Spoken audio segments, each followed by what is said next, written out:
आज हम सीटेट के कुछ इंपॉर्टेंट क्वेश्चन डिस्कस करते हैं साइंस के। क्वेश्चन नंबर फर्स्ट है, खंड आ में दिए गए पौधे के खाने योग्य भाग को खंड सेकंड से मिलाइए। तो खंड आ में क्या दिया हुआ है? जड़। जड़ क्या है? भाग। खंड सेकंड में देखते हैं, मूंगफली है, सेब है, गन्ना है, गाजर। तो गाजर क्या कहलाती है? जड़। तना क्या होता है? गन्ने। गन्ने का हम कौन सा भाग खाते हैं? तना वाला भाग खाते हैं। बीज मूंगफली और फल सेब। तो क्या हो जाएगा इसका ऑप्शन? जड़ का क्या आ रहा है? गाजर, मतलब फर्स्ट का डी। तो ये आंसर इसका हो जाएगा फर्स्ट। गाजर का खाने योग्य भाग जड़ है। गन्ने का हम तना खाते हैं जिसमें मीठी शर्करा भरी रहती है। मूंगफली का हम बीज खाते हैं और सेब एक प्रकार का फल है। नेक्स्ट क्वेश्चन की ओर चलते हैं। निम्नलिखित में से कौन सा विकल्प वायरस द्वारा मनुष्य को होने वाले रोगों के समूह है? खसरा, chicken pox, hepatitis A, chicken pox, malaria, hepatitis A, खसरा, पोलियो, टाइफाइड, खसरा, टाइफाइड, क्षय रोग। तो देखो, मलेरिया तो प्रोटोजोआ के द्वारा होता है। टाइफाइड जो होता है वो टाइफाइड वायरस के द्वारा नहीं होता है, बैक्टीरिया के द्वारा होता है। यहाँ पे भी टाइफाइड बैक्टीरिया के द्वारा होता है। तो ऑप्शन बचता है ये तीनों ऑप्शन एलिमिनेट हो जाते हैं। तो ऑप्शन बचता है फर्स्ट नंबर का, खसरा, chicken pox, hepatitis A. Answer होगा खसरा, चिकन पॉक्स, हेपेटाइटिस ए। ये तीनों ही वायरस के द्वारा होते हैं। विषाणु से उत्पन्न होने वाली बीमारियां हैं खसरा, पोलियो, chicken pox, hepatitis, AIDS, mumps इत्यादि। जीवाणु से उत्पन्न होने वाली बीमारियां हैं टाइफाइड, टीबी, कुष्ठ रोग, टेटनस इत्यादि। प्रोटोजोआ के द्वारा मलेरिया, कालाजार, ट्रिपेनो, सोमिएसिस इत्यादि बीमारी होती हैं। नेक्स्ट क्वेश्चन है, निम्नलिखित में से कौन सा विकल्प श्वापोशियों के समूह को दर्शाता है? शैवाल, पालक, टमाटर, केला। शैवाल, अमरवेल, केला, आम। पालक, छत्रक, टमाटर, यीस्ट। तुलसी, शैवाल, अमरवेल, छत्रक। तो आंसर है शैवाल, पालक, टमाटर, केला, क्योंकि अमरवेल तो परजीवी होता है, ये दूसरों पर निर्भर होता है। शैवाल, पालक, टमाटर, केला इत्यादि अपना भोजन खुद बनाते हैं प्रकाश संश्लेषण की क्रिया के द्वारा। कवक एक परपोषी है। अमरवेल, आकाशवेल एक पादप परजीवी है जो कि दूसरे पौधों पर निर्भर रहता है। नेक्स्ट क्वेश्चन है, मानव पोषक में पोषक तत्वों की आवश्यकता, भोजन ग्रहण करने की विधि और शरीर में इसका उपयोग विभिन्न चरणों में होता है, जो है अभिशोषण, निष्कासन, स्वांगीकरण, अंतःग्रहण, पाचन। तो इनको सही क्रम में हमको लगाना है। तो सबसे फर्स्ट में आएगा डी, अंतःग्रहण। सबसे पहले अंतःग्रहण होगा, इसके बाद ई, पाचन, अभिशोषण, स्वांगीकरण एंड निष्कासन।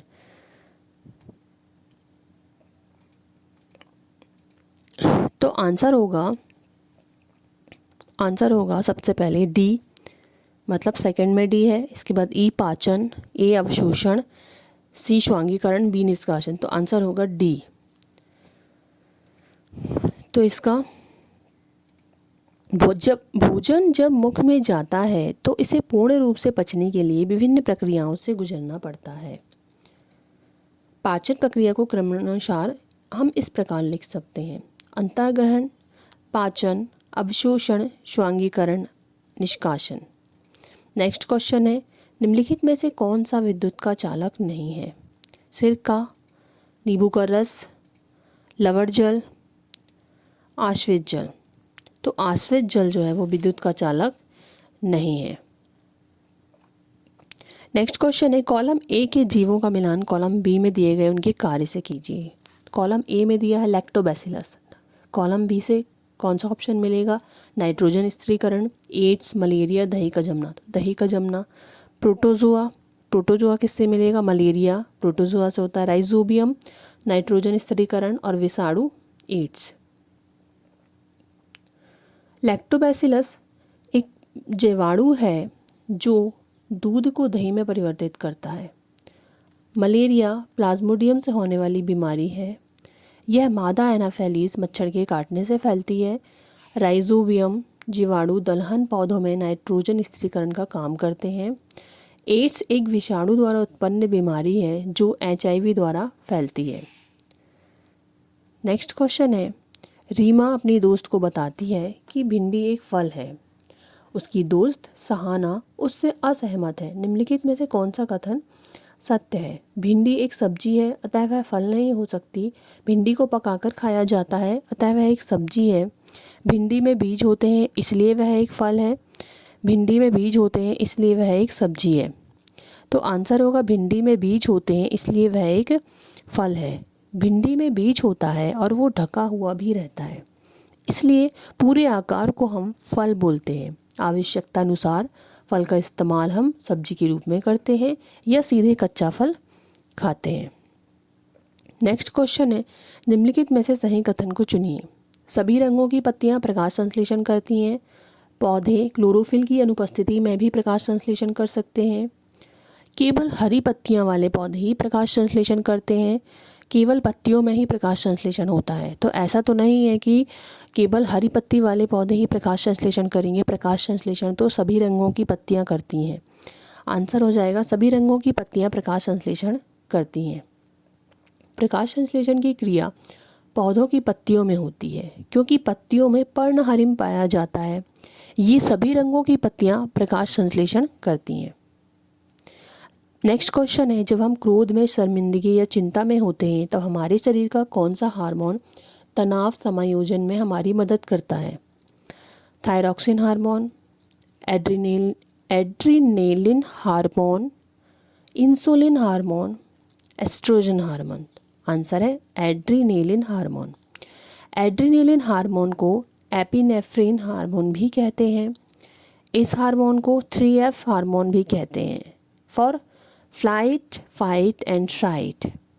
यह एड्रिनल ग्रंथि से स्रावित हार्मोन है। यह दिल की धड़कन को तेज कर देता है, इसलिए तनाव समायोजन में यह हार्मोन हमारी मदद करता है। नेक्स्ट क्वेश्चन है, यीस्ट का उपयोग किसके उत्पादन में किया जाता है? दही, साधारण नमक, चीनी, अल्कोहल। आंसर है अल्कोहल।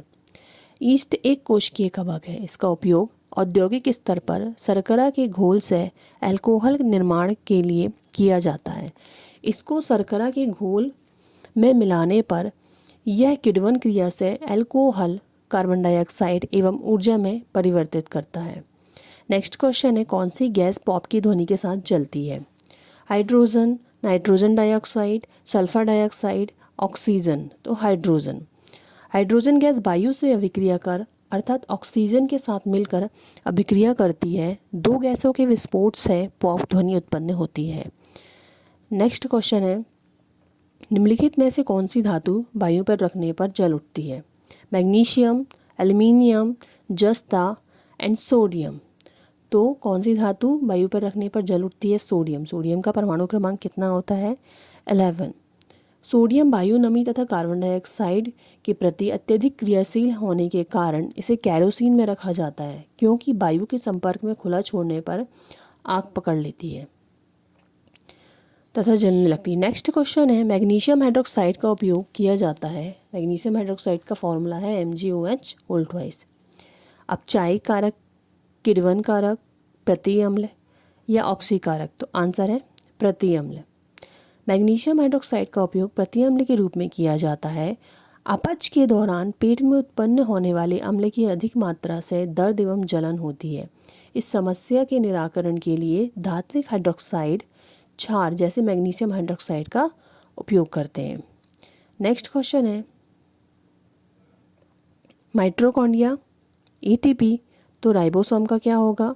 वसा, विटामिन, प्रोटीन या कार्बोहाइड्रेट? तो माइटोकॉन्ड्रिया का ATP आएगा, तो राइबोसोम का क्या आएगा? प्रोटीन आएगा। माइटोकॉन्ड्रिया ATP का संश्लेषण स्थल है। यह दोहरी झिल्ली युक्त कोशिकांग है जहाँ कोशिकीय श्वसन होता है तथा ATP के रूप में ऊर्जा उत्पन्न होती है।